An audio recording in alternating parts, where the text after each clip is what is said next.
Episode 111. High desire, low desire. What are you?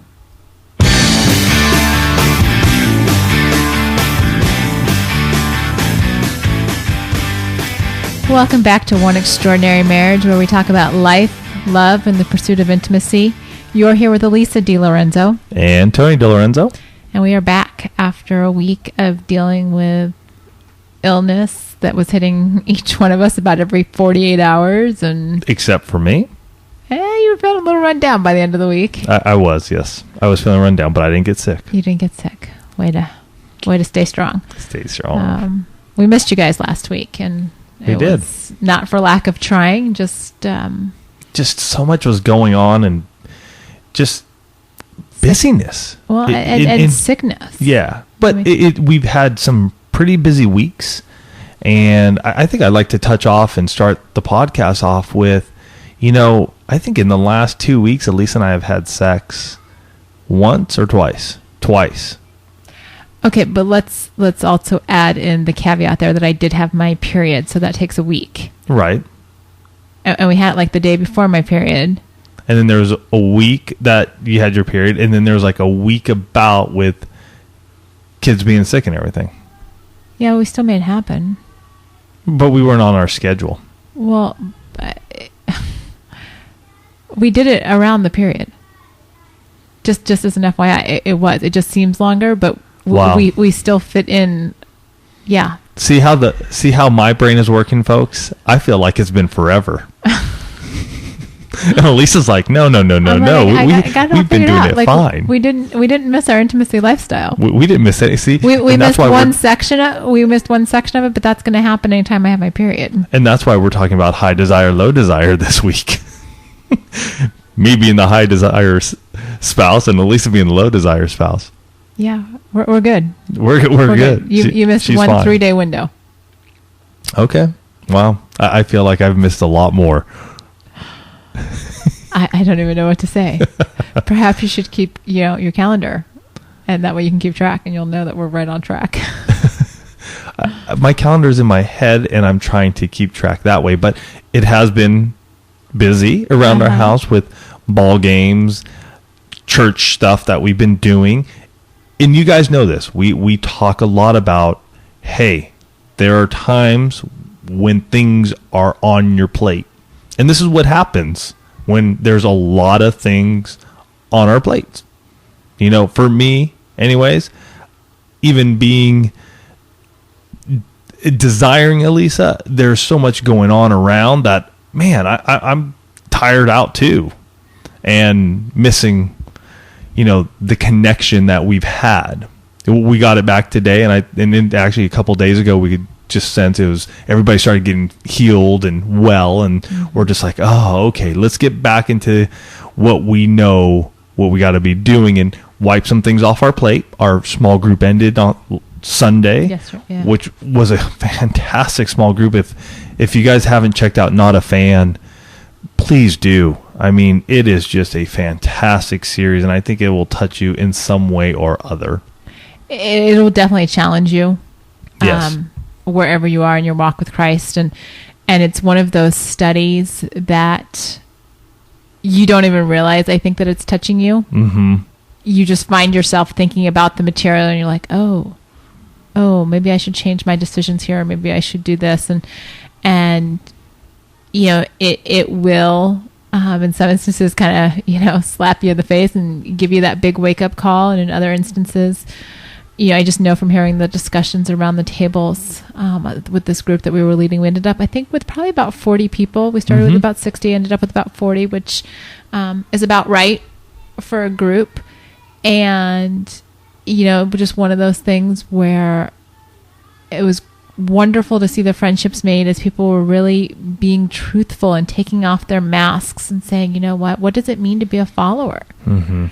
And I know some of you, because we've heard from you, have gone through this series and have loved it and just been amazed and overwhelmed at what it's done in your life. And you know what we'll do?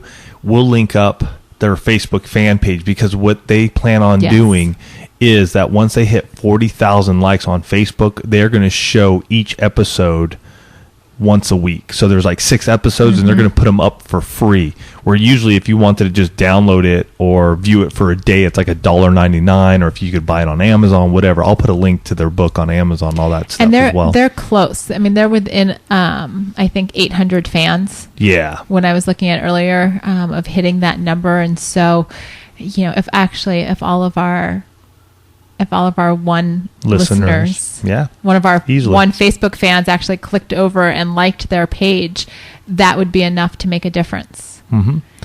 So it's just killer. Something to look at if you're interested, for sure. But let's jump into what we're going to be talking about this week, which is high desire, low desire. When it comes to sexual intimacy, which is the big one. And we're going to talk about some other stuff too. But let's talk about the high desire, low desire about ourselves when it comes to our sexual intimacy. And the reason we're bringing this up is because we've heard so many people over the years going, well, I'm the high desire spouse. And it may be a wife, and it's like, my husband isn't. Or it comes from the other angle, like in our marriage, I'm the high desire spouse, and Elisa is a low desire spouse. I was fortunate to talk to my good buddy, Dr. Corey Allen, who referred me to a book called Intimacy and Desire by Dr. David Shinarsh. We're going to put I'll put a link to his book. And this is a big old fat book. So like when you get it, it's probably 400 or 500 pages, and it looks really intimidating for an intimacy and marriage type book. Picked it up though, and got to say the first chapter just hit it for me. It was just it's first of all, it's an easy read. Yeah, it really was. In terms of it's more of a conversational style than a textbook style, which when you see a book this large, written by somebody that's got doctor at the beginning of their name, you kind of think, oh boy, I'm going to be what am I falling asleep in this a is page. And so Tony started reading it, and he's like, I really think you need to read this. It's giving insights into our marriage. And I thought, okay, do I want those insights? Do I want this? And, he starts off. Not me. Yes, the author, Dr. David. We're going to call him Dr. David so I don't butcher his last name. Talking about the fact that in every relationship, there is a high desire individual and a low desire individual. Whether it's getting the kitchen cleaned after dinner or having sex in your bedroom. Yeah, let's stick with the sex for now. And then we're going to, but I just want to say that, that this desire does not, we're not just talking about sex. We are going to talk about sexual desire, but this can be applicable to any relationship. Yeah. And so when you start thinking about it in terms of the fact that it pertains to all relationships, being a low desire person is not necessarily a negative. It's just a state of being, as opposed to, you're, because I am the low desire spouse. And there have been times where I'm like, that can make you feel inadequate. That can make you feel like, oh, I'm not doing enough, or I should be doing more, or why can't I raise that desire? And it's just, like he says in the book, he was talking about this couple where, the husband was the high desire spouse and the wife was the low desire spouse. And the husband starts, I want to change her. And he's like, you can't. It just is. And you can make yourself crazy about it. Or you can work within the confines of what that means. And I thought, okay. Because one of the things that he points out, and it's absolutely true, and those of you who have been married for more than 24 hours will know this. You are limited to intimacy based on the low desire spouse, sexual activity based on the low desire spouse.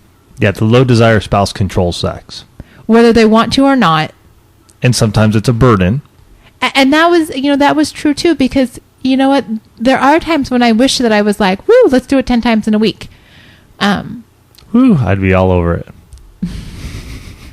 But that's just not me. Like I just, dude, 2 times in a day for you is like, because we did it. What was it, last week or something? One time in the morning or whenever it was, we did it in the morning, and I'm like, hey, we're still sort of awake this evening. Kids are already asleep, and you're like, I'm gonna read my book. See, it was last week. Look, you just said it. We did have sex last week. Okay. I gotcha. All right. Gotcha. But one of the things I like about his approach is that your level of desire is not, it's not a fault or a flaw, whether you're the high desire spouse. You know, Right. it's not like Tony's this crazy sex fiend that just, you know, has to have sex all the time. It's not a problem that he's the high desire spouse, just like it's not a problem that I'm the low desire spouse. Right. These are just facts. And, you know, as he starts in the beginning of the book, what makes your marriage is how you handle those facts and how you work within that to build your marriage instead of letting those facts destroy your marriage. Right. Which is where I think many of you feel like you're trapped at times, because as a low desire spouse, you feel like, gosh, I'm not adequate. And as a high desire spouse, you may be feeling like, gosh, I can't get enough. Well, and then the question also becomes, why doesn't he or she want it more? I mean, if we're in love and we're married and, Right. you know, why don't they want to have, you know, in my case, why don't I want to have sex twice a day? That's just not where I am. Right. You know, do I enjoy having sex with Tony? Absolutely. Yes, you do. In case you guys were wondering. But for me to have, you know, when we do our challenge, there's a reason we pick a certain week of the month for our sex challenge, because that is the week out of the month, based on my hormones and everything else, that I am in my high desire state. We know Right. that there is 1 week a month where hormonally I'm just at an elevated level. Right. And you know what? And that's really cool that you asked that, because I asked on Facebook, you know, low desire or high desire, which are you? And, you know, right off the bat, Karina, high. Julie, low, post baby, 9 months. Understand. Justin, does your meter go up to 11? I would say it probably goes, if you're on a 1 to 10, you're above. So that's cool. Ashley, high always. My husband, low always. Justin piped in again and says, Aaron says I'm higher than 11. Deanna says, depends on my cycle. And so I bring these up because I want you guys to know that no matter if you're the high or the low, this is happening in every relationship we look at. And it's been interesting to me to start talking to some guys lately and hearing what they're saying, and I'm listening and I'm gauging, and if it turns into a sexual intimacy discussion, I can understand and sort of help them through sort of that low high desire, or at least even give them tidbits and refer them over to Dr. David's book. Absolutely. I mean, and you know, I think it's something that Tony and I have been aware of for a number of years now, having done the podcast and talked with many of you. But I appreciate Dr. David's approach to this. You know, we've picked up on the fact, you know, through your emails and through the conversations, that there is always somebody that's desiring sex more than the other. And often many of your emails do come back to issues of sexual intimacy, which we expect because that's what we talk about. Right.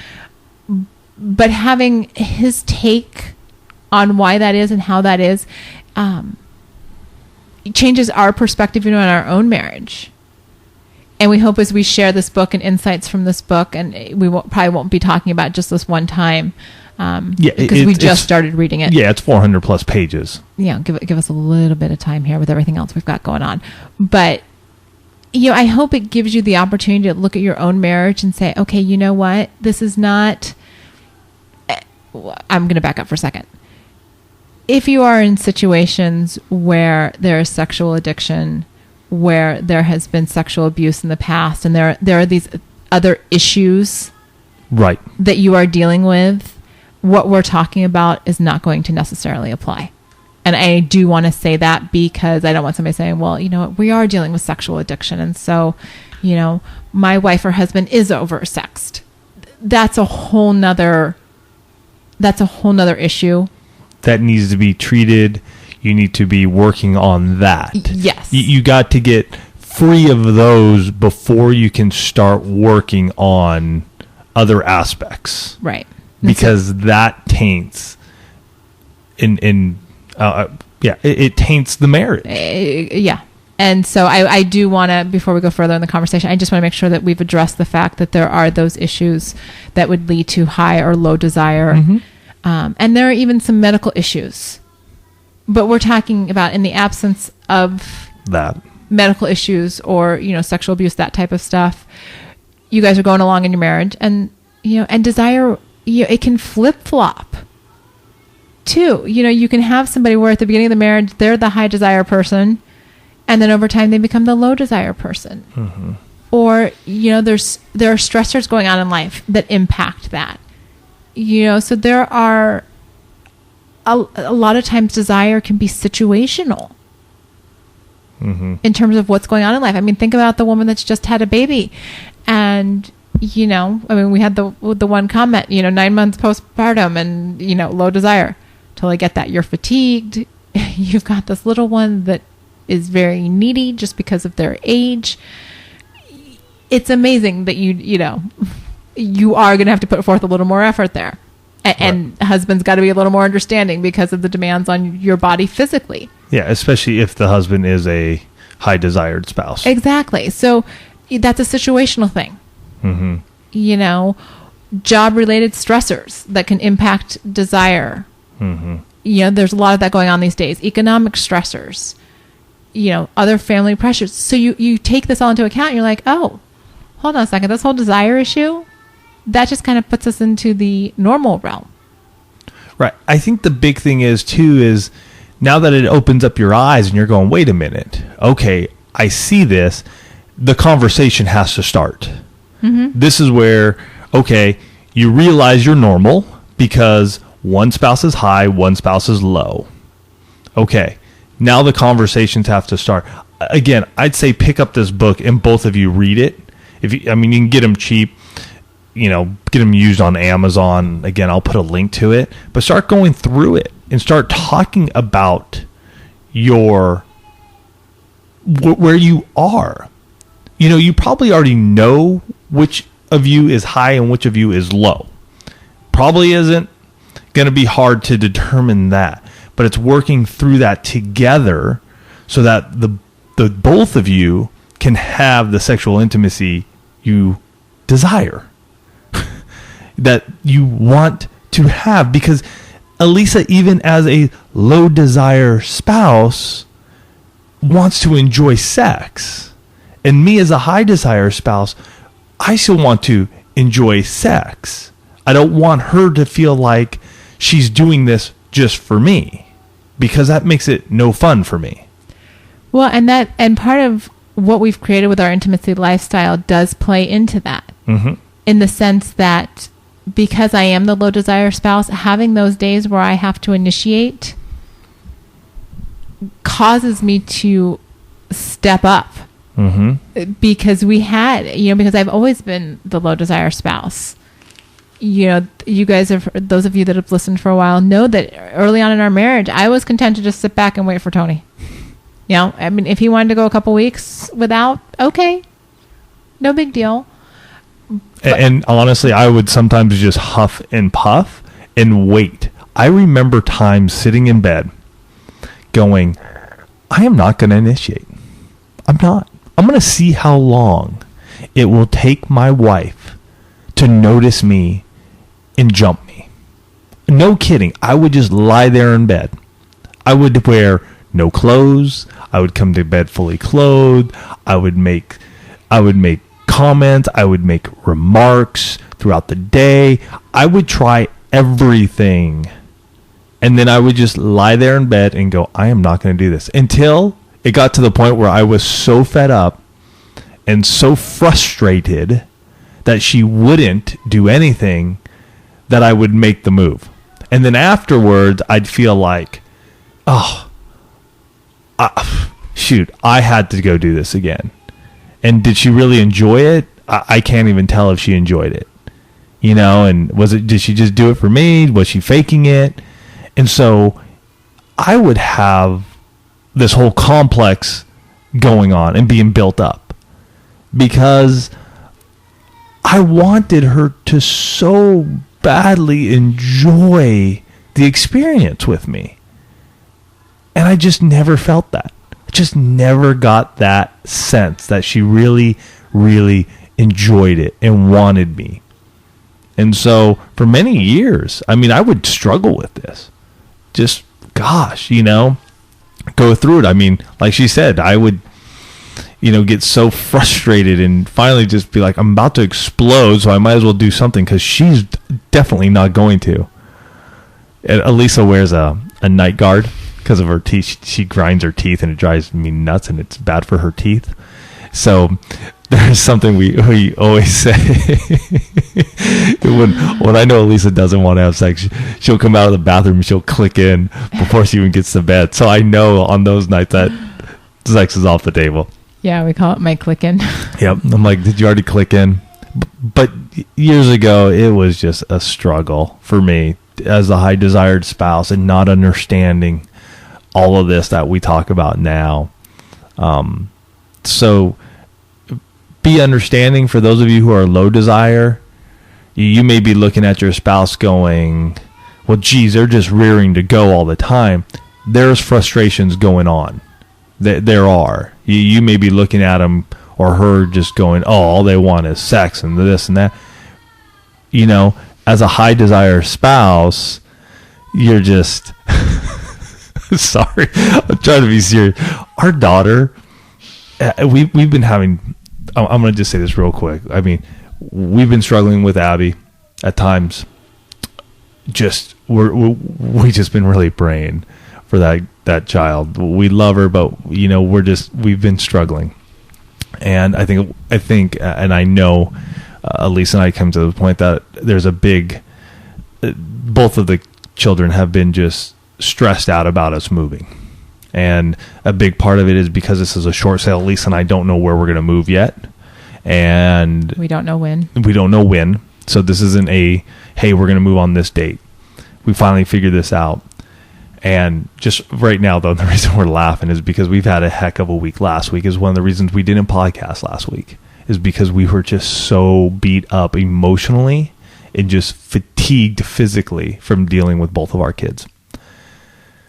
But right now, she's in her room, and I'm not kidding. She is screaming at the top of her lungs. She's singing. It's not in a song. scream. No, in song. Oh, yeah. Yeah. She's just belting it out. Yeah, she's just belting it out. Like there's no tomorrow. It's 8:35 here. She's been doing this singing for about 25 minutes now. Yeah, and I mean, she's just belting it out. So we're sort of chuckling because what a difference it's been. And another thing, just bring that up. You know, when kids are having their issues, my goodness, does it put a damper on our sexual intimacy.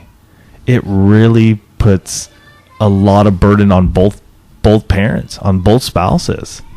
So Lisa's over here just laughing. Last week we couldn't even podcast because we're drained. Last week we were drained. I mean, to the point where we were, taking her to doctors to figure out what's going on with this child. Something is seriously wrong with her, and God bless her pediatrician.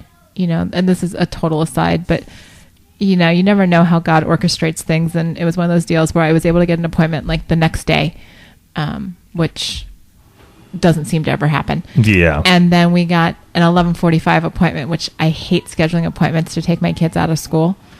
But I said, you know what? This is so critical in her life right now because we're not sure what's going on. Let's take that appointment. Well, it ended up being very fortuitous because it was the last appointment of the morning. And so her doctor spent probably close to an hour talking to her and talking through what's going on and giving her suggestions and giving us suggestions. And, we've just kind of seen her come out of this in the last couple of days. And so it is truly a blessing to be able to sit here, even though we're trying to podcast and be focused on the material, to just hear her be so happy because we know she's happy when she's singing. and she is just, she's just happy. Like Elisa said, she's just belting it out. So we'll come back to the topic now. But, you guys know when you've got kids and something's going on with them, like Tony said, it impacts your desire. And because we care so much for our children, you become singularly focused if they're in crisis on what to do. But as a result of that, when we talk about what our week was like last week, Tony and I were, sharing a bed. And not even every night that was the case, because somebody was either sick or somebody was having nightmares or, and so you find yourself where you're both kind of low desire, and apparently our other one is still up too. Jeez. All right. Welcome back to the One Extraordinary Marriage podcast, where we podcast with our children up and around and gets a little carry more on difficult. the conversation. Yeah. The thing to take away from this week, though, is that as you're listening to the show and you're saying, okay, I identify with high desire or I identify with low desire, start having those conversations with each other. Not the accusatory, well, you're the low desire spouse or you're the high desire spouse. I was thinking about the podcast this week, listening to Tony and Elisa, and hopefully you both are listening to us so that you can, share that, and it's not just you coming home with, hey, listen to Tony and Elisa on the way to work today. But look at it in another sense, too. So we've talked about it in the sexual sense, because that's where most of us get frustrated in our marriages, right? I'm the high desire spouse. I want sex. She's a low desire spouse. This is in our marriage. She's a low desire spouse. She doesn't. It frustrates me. But let's look at other areas of our marriage and other things that happen around the house. And Elisa and I have been talking about this, and we're going, okay, well, for Elisa, where is she a high desire in something else? And where am I low desire? And it was interesting because I'm high desire on almost everything, I think. Elisa, on the other hand, is low desire. For instance, dishes. For Elisa, the dishes could sit there. It's a low desire to Elisa. Cooking would be a high desire, I think, for Elisa. She enjoys it. She wants to make sure that food is prepared, that there's food on the table. That's a high desire. For me, if it's me in here with the kids, I'm sort of like, okay, let's make this as easy as possible. So we're starting to identify some of these other areas. Laundry, chores around the house. Where it really becomes a problem is when we both become low desire.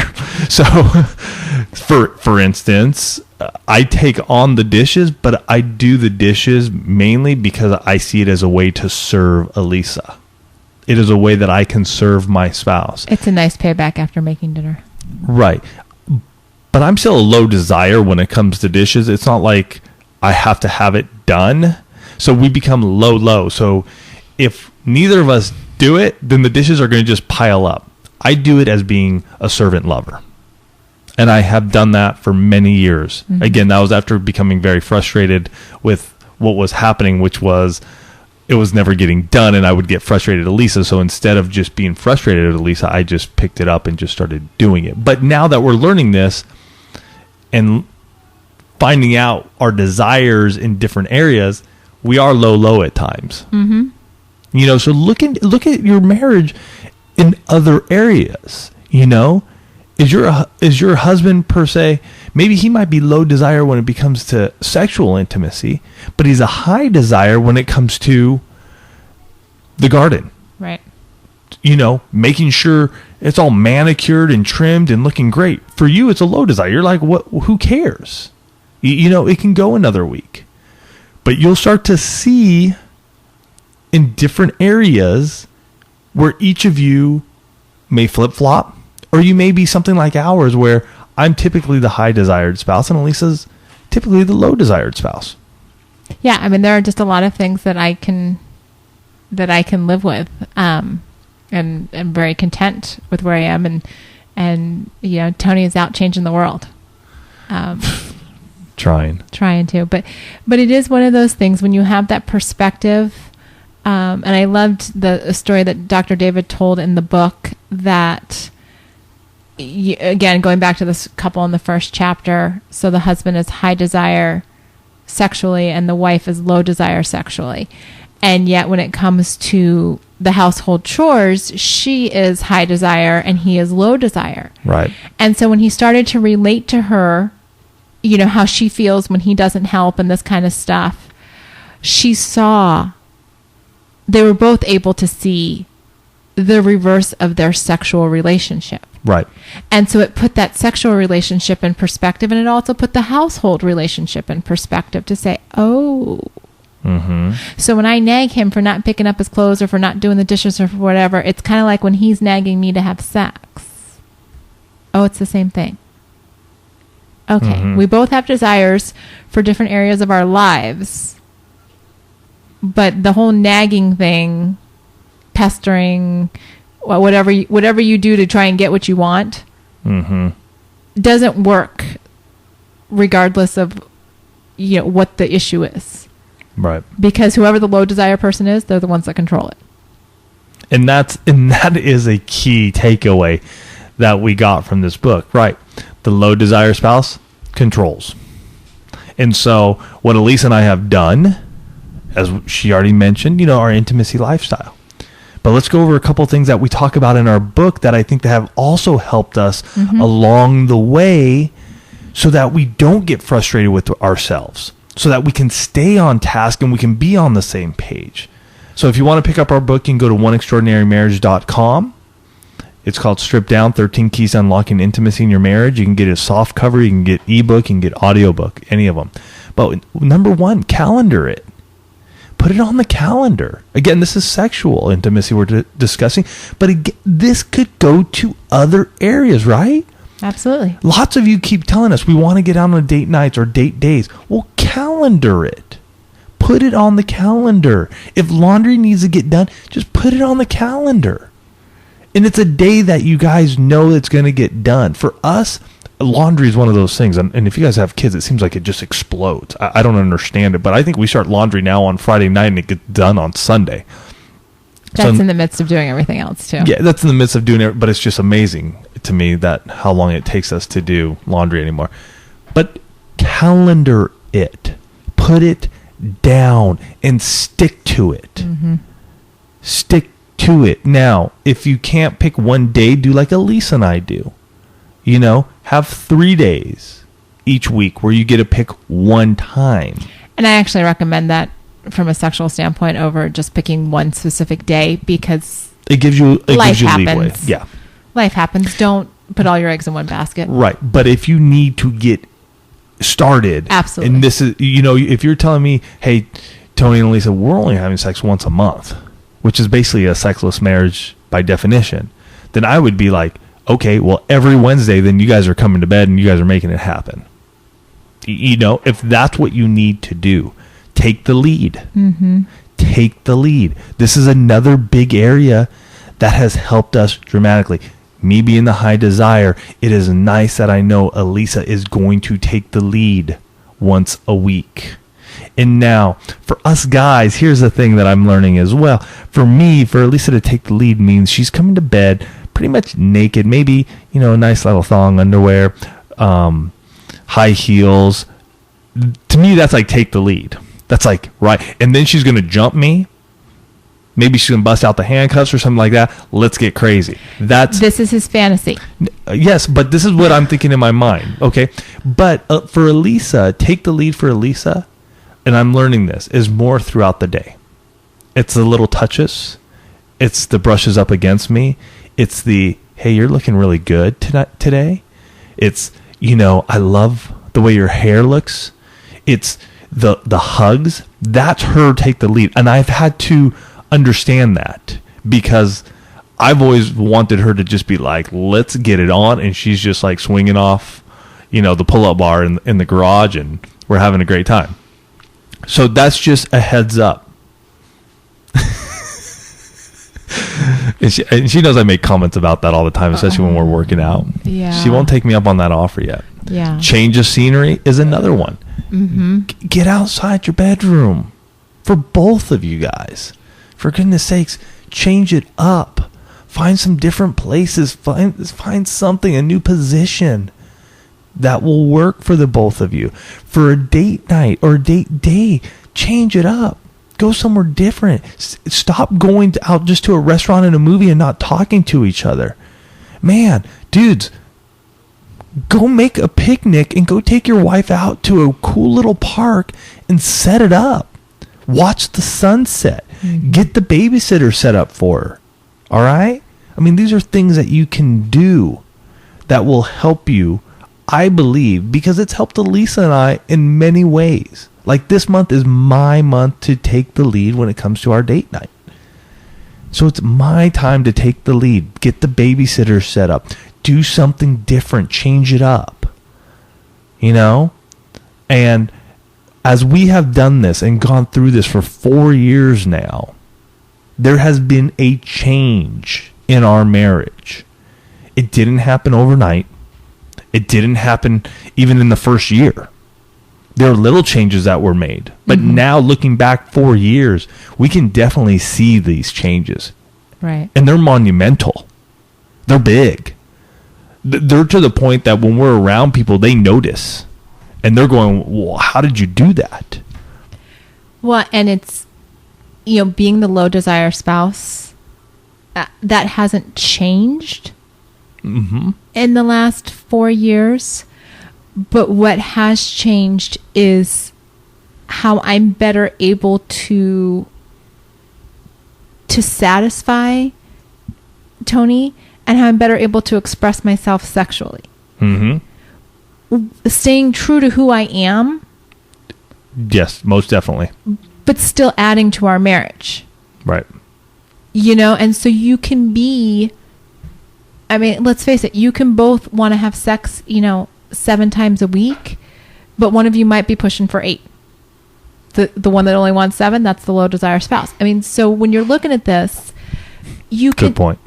It's all relative. But in our marriage, by taking the lead, by having our intimacy lifestyle, by saying, you know what, yes, my take the lead may look differently than what Tony would love to have, but he accepts me for who I am and what I am able to do. And that has made all the difference, because when you're accepted for who you are and where you are in your marriage, that's not to say that we don't still push the boundaries. That's not to say that we still don't do crazy stuff where we're like, oh, kids are gone, living room, or, daytime, lights on, middle of the day, whatever it is. We're still being true to who we are. And taking that desire level and enhancing our marriage with it. Right. Yep, I agree. You agree. So let's do some, I don't know, is that pretty much the podcast? Yeah. Can we share Chuck's email? Yeah, and I also want to share Carrie's real quick. Okay. Because I don't know what this is. Hey, so any of you guys who have been listening and just have come on board maybe and have gone through some of the back issues, Elisa and I can't remember what this issue is, but Carrie is looking for the podcast where the majority of the podcast was a letter we had read from a listener that he and his wife were getting a divorce primarily because he had taken his wife and family for granted. So if you've come across that recently and you remember which episode that is, could you email that to us, info@oneextraordinarymarriage.com, or just do it to info@oneextraordinarymarriage.com. That would be great, so we can try to get this to Carrie, or just throw it up on Facebook, and I'll get it over to her as well. Appreciate that, you guys. And I also wanted to, I just want to share, I love getting these updates from Chuck, and I'm just going to read it because he tells who he is. Right. And if you want to hear Chuck's big story of where they've come from, episode 100, that was our listener feedback, and we go over Chuck's email there. And he talks about it here too. Yeah. He says, "Hello, Tony and Elisa. I am the man who emailed you in December for your 100th podcast to let you know that my wife and I had gone from a sexless marriage to, great intimacy. I just wanted to give you an update and tell of an event that is illuminating. If you recall, for several years we slept apart because I had to sleep in our living room recliner due to my arthritis. As I told you, we bought a system of bed wedges that allow me to sleep next to my wife in a recliner position, and I've been upstairs with I've been sleeping upstairs in my bed for a year now. As I told you in my last emails, the time that we spend together in our room is special to us. I've discovered that it has apparently become sacrosanct in my wife's eyes. The other day was kind of an off day for both of us. You know about those, right? Absolutely. In fact, we probably have a lot more than you do, because every time we read about Chuck and his wife, or Chuck shares with us, holy cow, I hope we're going that strong at 60. He's 61, yeah. He's 61. Let's see. What with the shopping trip going wrong for me and something else bothering her, that night, thinking I was cross with her, she asked me if I'd been upset. And hearing that I wasn't, she said that she was going upstairs. That's our code. And see, I love codes. Love codes. Every couple needs to have a few of them. But going upstairs is their code for I'm getting the bedroom ready, lighting the candle, putting on music, and getting into something bedroomy. Be there in 10 minutes. In response, I jokingly said, maybe it might be best for me to sleep here in the recliner. Now catch this, guys and gals. She whipped around and snapped at me. Oh, no, you don't. You get your booty upstairs to my bed. Who knew that 61-year-old grandmothers even knew the word booty, much less used it? Those are his words, not mine. Mm-hmm. My response? I saluted, of course, and said, yes, sir. Later, as we were lying in bed, sharing our time before sleep, she said to me, if you really are in pain, you can sleep in the recliner if you need to. Otherwise, you are to come upstairs to be with me.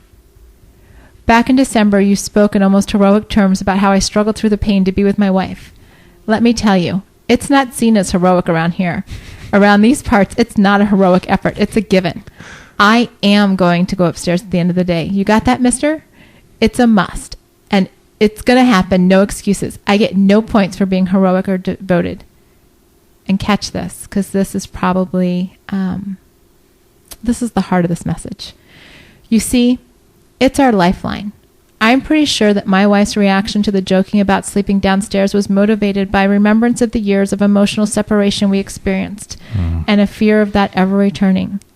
That's our time, when we can shut the world out, to be alone and to reconnect emotionally and physically, intimately. It has become so vital to us that it is not to be messed with or even joked about, apparently. I think we've gone beyond instituting intimacy to institutionalizing intimacy. That time, be it 30 minutes or 2 hours, and then he puts in parentheses, yeah, it happens, is the best part of our day for the both of us, and has made us so desire each other that the daily routine of our retiring at for the night is a rite, spelled R-I-T-E.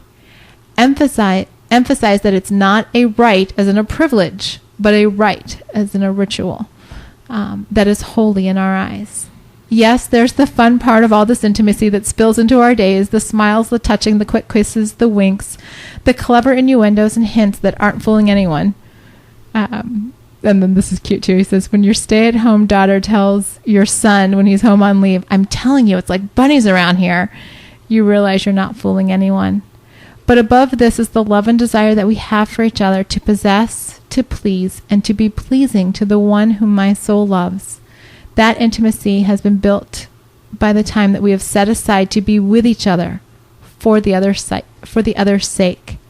So while it may seem that I heroically drag my hip to our bedroom, let me just say that it's not.